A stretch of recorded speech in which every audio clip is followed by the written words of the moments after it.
Black Ops 4, the follow-up to the previous 3 games sharing the same name that held a powerful hold on the Call of Duty franchise. Each in their own rights were insanely good depending on who you asked, and sales numbers could back that up. The game was tremendously popular, and at the time of its announcement, it was welcomed greatly. I remember a tremendous amount of hype around the announcements, around the gameplay reveals, and all things considered pre-launch, but what about the game when it finally got put out into the general public, when we could all play the game religiously if we wanted to? How did the game do this past year? Today, I want to talk to you about the game overall and what is likely my last Black Ops 4 video here on the channel, and I want to give you my honest feedback and thoughts about where we've gone in the past year, no holds barred. So, that said, as we round into the upcoming year of Modern Warfare, launch is right around the corner. Make sure you guys subscribe as well to stay up to date with all of that. Let's begin. For the sake of clarity and organization, let's break this review up into a few sections. Today I want to tackle the sections of multiplayer, zombies, Blackout, narrative, post-launch support, and other features added within the year of support. So let's begin with multiplayer. There's a lot to talk about with MP, but perhaps the easiest way I can approach it is the content that came at launch versus what came on later down the line. Weaponry like the ICR was the embodiment of classics. Weaponry like the Maddox proved to be a powerhouse, same with the Can and Rampart. Things like the SOG made for a fun mobile playstyle, while things like the Paladin could pack a punch at long range. The maps included some fun ones mixed with some classics like Nuketown, Firing Range, Jungle, and so on, offering a mixture of new and old for players, and depending on who you ask, this was either really cool or just simply lazy. Thus, the originality may not be the highest, and a lot of the weaponry was similar to years past, but it was bearable. I didn't see that as a huge issue. The pace of the game was any rusher's dream. It was fast-paced, oftentimes arguably too fast-paced, in which you could invade spawns before spawn logic had any time to adjust, but if you liked run and gun gameplay, this was your game. Not to mention, just about any weapon, regardless of class and weight, allowed you to run a gun. Do you guys remember like 3 or 4 months after launch, the Titan was literally broken, and to many still is, but after launch you had the mobility of some rifles and SMGs with all the handling properties of those classes too, put on an LMG. There was no real penalty for using that behemoth of a weapon like LMGs normally counterbalance the gunplay with. The biggest key portion of MP though I thought was the specialists. Specialists this year, as you guys know, performed differently than that of in Black Ops 3. To me, I was never really a huge fan of specialists to begin with, but in Black Ops 3 they were manageable. In Black Ops 3 you had the option of either lethal or tactical abilities, not both. In Black Ops 3, you also only got those set abilities about once a game, though you could get them more if you were truly killing it. But in Black Ops 4, you had both lethal and tactical abilities, and the ability to easily get them more than once per game. This to me created a sort of handicap, a forceful leveling of the scales that didn't need to happen in my opinion, where sure you could be absolutely going crazy and having the best game of your life, but Noob Slayer 6969 could be going 1-20 and get a one-shot pistol for sitting in a corner that takes you off your streak. Or even better, when Zero was introduced, he could go 1-20 and completely destroy all of your streaks. I just felt like that gimmick got too gimmicky, where it just wasn't necessarily as much down to the skill of each player in a gunfight or a certain scenario. And that's my own personal opinions. By all means, you're certainly welcome to enjoy the specialists. I just wasn't a huge fan of what they did to the eventual odds of gunfights. Overall, MP was just kind of there for me. I know people who think this is one of their favorite multiplayers to date, and that's awesome. I personally didn't just fall in love with it though from the beginning because of said reasons, and a lot because it was so familiar to Black Ops 3. It just kind of felt like an extension rather than experience. But because of that, it wasn't exactly my cup of tea. If I had to rate multiplayer in particular, I'd say a 5 or 6 out of 10, and that may seem low to many people, but you gotta know a 10 out of 10 is a perfect score, and I take that literally. I'm a firm believer that there's always room to improve, so realistically, there couldn't be a 10 out of 10 in my books. The closest I'll ever award that is Black Ops 2, which was my own personal favorite Call of Duty title, but again, even that I don't think is a fair 10 out of 10 because that game still had its flaws too. So a 5 or 6 out of 10 is literally the middle of the pack. It was fun to play when I did, and if I hopped on with some friends, I would have a good time, but would I 100% go back to it when it's considered an air quote classic COD? I don't think. I think I'd probably go back to Black Ops 3 first with that hero-based gameplay, just because of, again, some of the specialist issues and other things considered. Zombies, truth be told, I'm not really qualified too much to touch on it this year. From the few times that I played it, which is a bummer because I normally love zombies, I just didn't have enough time. I did enjoy what I played of each map that I did, but I also can't overlook the fact that there was an absolute insane stability problem when the game launched, which when you consider was the only time it was fully ever relevant. We'll talk about that in a second, but after launch outside of the DLC drops, the game mode got pretty much no love. Save for the stability issues at launch, the mode was honestly impressive. If you took away the complaints about the new perk system, we had 4 maps at launch, the most that we'd ever seen for any zombies included game in the franchise. That was absolutely insane. From a zombies fan perspective, I personally lost it when they announced that at the reveal event, and I know that a lot of people in the zombies community did as well. Like, that was literally a dream come true, and I'm sure that we all thought as a result we'd see an increase in support for the mode given how much was coming just at the base. But honestly, it was kind of the opposite. I don't know if I really ever saw a more top-heavy supported mode. We had as much content up front as we did throughout the next following year, which, I mean, I'm not gonna try and sound greedy. 8 maps was absolutely insane. Don't get the impression that I don't think that's the case, but I'm simply talking about the fact that after launch, the maps dropped, and outside of the stability fixes, it was kind of mum's the word, save for a few tweaks to add gauntlets and a perk in here and there, but then it was silence until a DLC drop. I think my own personal gripe with zombies, though, the most is that there was no tier progression in that mode. I get that you want to avoid AFKing for tiers, but come up with another way for players to earn rewards.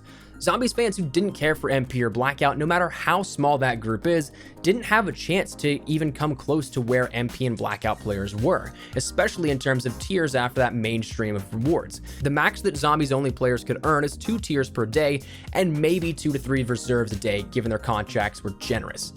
I just didn't understand why they couldn't be supported to allow the players to have a chance of keeping up elsewhere in those tiers and those rewards with MP and Blackout players. Another thing that I'm just genuinely clueless on was that of factions. I guess you could say those rewards were granted via contracts when they came in, but from the get-go, factions was going to be something that revolutionized zombies. That was something that would reward the players for their work and also tied in more story than ever before. We literally never saw that come to the game. We saw at one point that it was going to be coming and that it was mentioned in a tweet that it would be coming the next operation, but other than that, we literally never saw it again. So I guess my loose ranking for zombies this year, 4 or 5 out of 10. I say loose because I put the least amount of time into this mode out of the rest, so it's not my strongest rating of the 3 game modes essentially. But anyways, as for Blackout, this was to me the saving grace of the game. And again, that's me personally. You may very well hate Blackout, and that's totally fine. The way that I see it though, having heard about how quickly this was made, I'm 1, insanely impressed it was even functional, and 2, thankful it got its share of support, sometimes even the most support out of all the modes. I've been a fan of the BR genre for years now. I'm talking the Arma mod days, Minecraft Hunger Game days, Prime H1Z1 days, most recently progressing in time a little further after that, and so on. There's something about that need to be the best among a large group of players that has always piqued my interest, but Blackout was, as I've said many times, that base tactical battle royale. Fortnite, the world's most popular BR, requires you to have a degree in architectural engineering to be good. Apex Legends requires you to master hero of class effects. PUBG required you to have the patience not to pull the plug on your computer or console with optimization issues, but Blackout allowed you to play with simply your guns up and use tactics, your equipment, your environment to your advantage. Until as of recently with Heavy Metal Heroes, there really wasn't much of anything that made you hard to track or take out in a gunfight. It really just came down to how you positioned yourself. If you ran into an ambush, you better hope to God the other guys were pretty bad, and if you were the one setting the ambush, you use those tactics to set yourself up for a good position. You get the picture. But anyways, Blackout introduced a ton of different modes and a ton of different ways to play the game upon one large map with some of the best locations in the Black Ops franchise, all in one singular place. This and the constant need to outperform 100 players really made this the most replayable mode to me by far. I have more days played in Blackout in particular than I have in most Call of Duty games on the respective main years of support. I played Black Ops 4 for Blackout. To me, it saved the game, and honestly, if there wasn't that rumor of Modern Warfare having its own free-to-play battle royale in a few months' time after launch, I think that honestly I'd keep playing Blackout in addition to Modern Warfare just because I did enjoy it that much. I don't know, man. I just absolutely loved it. As for a rating for Blackout, I'd give that an 8 out of 10 probably. As for the Specialist HQ and the lore that the game looked to explore, with story elements hidden in plain view, I thought that was actually done tremendously well. This is something of a lesser known topic of discussion really, but there was actually a lot of storyline hidden in plain view between MP maps, the Specialist HQ, and elsewhere in that as well. I have talked with and become friends with some of the story team, and you know who you are, and to that I just want to say you guys are absolutely brilliant. From the secret stories that we discussed here on the channel for each map to the overall lore that has the potential to be expanded upon with Blackout, how we discussed the entire Blackout backstory as well and backstory of those Specialist HQ missions, it was certainly a mind and a half, but for those who followed and kept up, kudos to you because it's not easy to do to follow that web of strings that had been set, but it's been a fun ride with that admittedly. Story elements, I'd say a 7 or 8 out of 10. I'd definitely say a solid 8 if I had some more resolution and clarity to some of those theories that I put out there, but that's unlikely to happen. Anyways, that's the base out of the way. Let's talk about some of the key features, most of which coming with the post-launch support. Let's start with the tier system. What started as a good idea slowly warped into something that was honestly totally useless. Blame that on Treyarch, blame that on Activision for not getting enough revenue, blame that on whatever, but it's no real debate in my mind that we slowly saw the feature phased out to be almost useless, save for like one uniform a season. Come launch, I thought the idea was absolutely great to be able to incrementally get weapons, skins, camos, and such, but if you recall, it was a much slower earn rate at the very beginning of the game, and we had no tier skips initially as well. It was simply of in-game playtime that counted towards your tiers and nothing more. As time progressed, we did see some things that incrementally made that a little faster, but we also saw some new weapons added in with Absolute Zero and a little further on, until, well, the decent part of that ended up becoming that we saw weapons completely phased out after Days of Summer, where the Vendetta Sniper Rifle was the only one in those tiers, and after that, only Ultra Weapon Bribes were included. Every other weapon was put then into supply drops. Same thing goes for camos and such. I remember the entirety of Operation Apocalypse Z, we had one Mastercraft in the first split and one reactive camo in the second split, making 2 camos, 1 weapon specific, in 100 cumulative tiers. Days of Summer had 0 camos across its 50 tiers, so slowly but surely a way for players to visibly see progress towards in-game rewards that were desirable slowly turned into promoting the RNG of supply drops or reserves with the contents in them. The shop is another thing that I think was, at the beginning, not all that bad, though it only at first gave uniforms, calling cards, tags, stickers, and sprays away.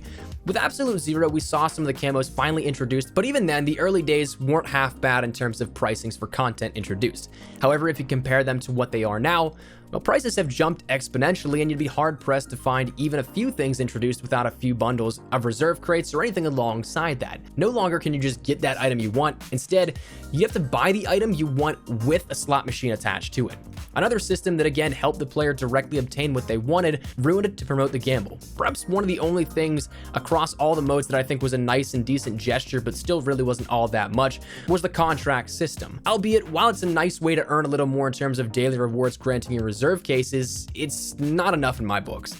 It's nice to have, but I would have really hoped for something like World War II's contracts that offered direct routes to weapons, even if it was an insane grind.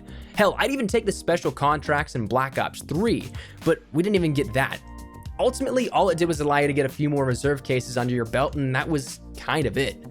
And that's where my inherent problem is from not day one, but whenever drops were really introduced into the game. I've told the story here on the channel before about how myself and a group of other YouTubers went out to Treyarch to get early footage of, at the time, Operation Grand Heist. What we played was honestly awesome. I loved the content offering that the operation introduced, but we praised the game, praised the coming update, and that it was going to be a huge update that everyone would love. When our feedback and words actually got out there, well, we got blindsided by the first of many bullshit updates. The content that came that was free, which was still a decent amount, truthfully was awesome, but it was also overshadowed by the reintroduction of supply drops in the form of reserve crates. That alternate way to reserves, which, bear in mind, reserves only give you 1 item per hour of in-game playtime. Reserve crates and a boatload of other reserve-specific items were added in, and here we were just praising this update 24 hours earlier when we hadn't seen a single shred of that pre-launch at the event that we had gone to. And then it only got worse. Reserves slowly phased out that content that was introduced to the player for free, and it was something that, well, you know my feelings here on it, but I think ruined the potential of the game. You could pinpoint it to the exact point of Grand Heist launch as the time when whoever made the decisions about MTX were like, yeah, we're done caring about the player, and it only slowly got worse. I've said it here time and time again that the base game, there really wasn't anything about it that gave me huge issues this year. Sure, like we mentioned, it might not have been my favorite, but there was nothing truly inherently bad with it. But the inherently bad part was that egregious MTX model in a game that already cost you $60 to $200 depending on which version you ended up buying at the very beginning. Then consider that when you did the math months ago, it came out to a total of, if you bought everything in the game, you'd spend post-launch at minimum $2,487.46 with a max ceiling of $3,838.09 in a game that has a 1-year shelf life. And that's as of July 20th, whenever we put up a video entitled The True Full Price of Black Ops 4. Those calculations were done nearly 3 months ago. Admittedly, I don't care enough about the game right now to track the past 3 months and bring you a more up-to-date total with that, but if it's anything where the calculations seemingly projected, it's around $5,000, which is absurd, yet totally what happened. There was way too much focus on bleeding the consumer dry after Grand Heist. The entire complexion of the game changed, and that is, to me, what killed it, and why I personally just lost interest and stopped playing. But you know my take. We've done enough videos bitching about the MTX system in Black Ops 4, and with a week left, honestly, I don't think it's worth the energy to go off again, but that's my piece with it. Now, I don't want to end on a terribly negative note, so I wanted to save the topic of operations until last. Whatever your thoughts were on the DLC that came along with it, remakes of old maps or brand new ones, the overall idea of thematic events was pretty cool. It wasn't the first time we saw it. No, we saw that within World War II, Modern Warfare Remastered, Infinite Warfare, Black Ops 3, but it was something that I thought was done pretty cool in the way that it was this time, where it was an entire season and we had consistent updates going through that so that each time you just roll right into another thematic event. I enjoyed most of the parts of the events that we had at hand, that each offered up some things that were fun to play, whether short-lived, like something of a gun game that only comes in every so often, or if it's something that became a little bit more of a staple, like Hot Pursuit in Blackout, being probably the biggest fan-favorite game mode outside of just the regular core Blackout. That stuff was cool, and it was nice to see that we had kind of regular constraints on when we knew a start and an end, and when we could see DLC and other updates roll over into each other. It gave players a little bit more of a sense of, I know what's going to happen, and a little bit more to look out for, plus on top of offering, again, some thematic changes to the game, which overall I just thought were pretty cool. Other than that, I'm not exactly sure what all I'd be missing here when talking about the game. I'm sure there's something that I've probably missed. There's been so much in the past year that has happened, and definitely a bunch of blunders that have probably hurt the image of the Black Ops franchise overall. But having taken a look at some of these numbers here with this and what an average would be maybe on some of these ratings, I'd maybe go with a 5.25 out of 10 on Black Ops 4. Again, 10 is nearly impossible in my book. 1 is also something that it literally just wouldn't play, so it's kind of there. Black Ops 4 was something that at the beginning I did enjoy, I played a ton of, but as time progressed, as each individual business decision that really hurt the player went on and was made, I just didn't care as much. I didn't care to get on and jump on because I, as a player, didn't really feel valued. I didn't feel like I should be playing. I didn't feel like I was wanted to play.